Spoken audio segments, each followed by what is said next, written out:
ఆంధ్రప్రదేశ్ ఆదివాసీ joint action committee Parvathipuram Manyam జిల్లా 1/70 భూ బదలాయింపు నిషేధ చట్టంపై స్పీకర్ అయ్యన్న పాత్రుడు అవగాహన రాహిత్య వ్యాఖ్యలకు నిరసనగా రాష్ట్ర వ్యాప్త మన్యం బంద్ను ఫిబ్రవరి 12 తారీఖున విజయవంతం చేయాలని ఆంధ్రప్రదేశ్ ఆదివాసీ జాయింట్ యాక్షన్ కమిటీ పిలుపునివ్వడం జరిగింది. దీనికి సంబంధించి కరపత్రాలు గుమ్మలక్ష్మీపురంలో విడుదల చేయడం జరిగింది. ఈ కార్యక్రమంలో ఆదివాసీ జేఏసీ నాయకులు రొబ్బా లువరాజు, ఇంటికుప్పల రామకృష్ణారావు, గిరిజన సర్పంచుల సంఘం అధ్యక్షుడు బొత్తాడ గౌరీశంకర్, పత్రిక లక్ష్మయ్య, బిడ్డక రామూర్తి, నిమ్మక రాజశేఖర్, పువ్వల ప్రసాద్, నిమ్మక ప్రశాంత్, కోలక కొండలరావు, నిమ్మక మోహన్ రావు, నాగభూషణం తదితరులు పాల్గొన్నారు. మన్యం బంద్ 12వ తారీఖు విజయవంతం చేయాలి.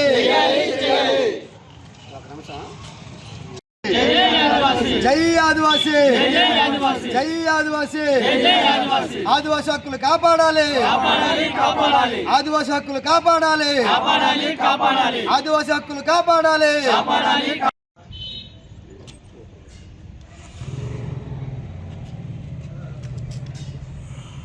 చెయ్యాలి, మన్యం బంద్ విజయవంతం చెయ్యాలి.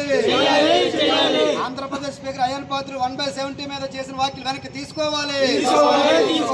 ఆంధ్రప్రదేశ్ స్పీకర్ అయ్యన్న పాత్రుడు గారు 1/70 యాక్ట్ పై చేసిన వ్యాఖ్యలు వెనక్కి తీసుకోవాలి. మన్యం బంద్ విజయవంతం చెయ్యాలి, మన్యం బంద్ విజయవంతం చెయ్యాలి. ఇటీవల కాలంలో విశాఖపట్నంలో జరిగినటువంటి ఒక మీటింగ్లో ఆంధ్రప్రదేశ్ శాసనసభ స్పీకర్ చింతకాయల అయ్యన్న పాత్రుడు గారు ఆదివాసీ ప్రాంతంలో ఉన్నటువంటి 1/70 చట్టం కోసము తనిచిత వ్యాఖ్యలు చేయడం జరిగింది. ఈ యొక్క చట్టాన్ని సవరణ చేస్తే అభివృద్ధి అనేది చాలా ఇంకా బాగుంటుందని చెప్పారు.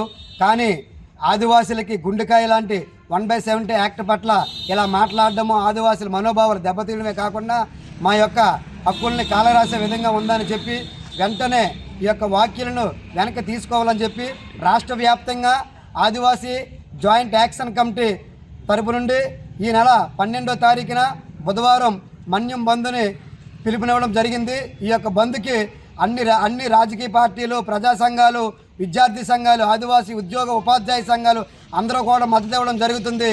కాబట్టి ప్రతి ఒక్కరు కూడా ఈ బంద్లో పాల్గొని విజయవంతం చేస్తారని చెప్పి కోరుచున్నాం.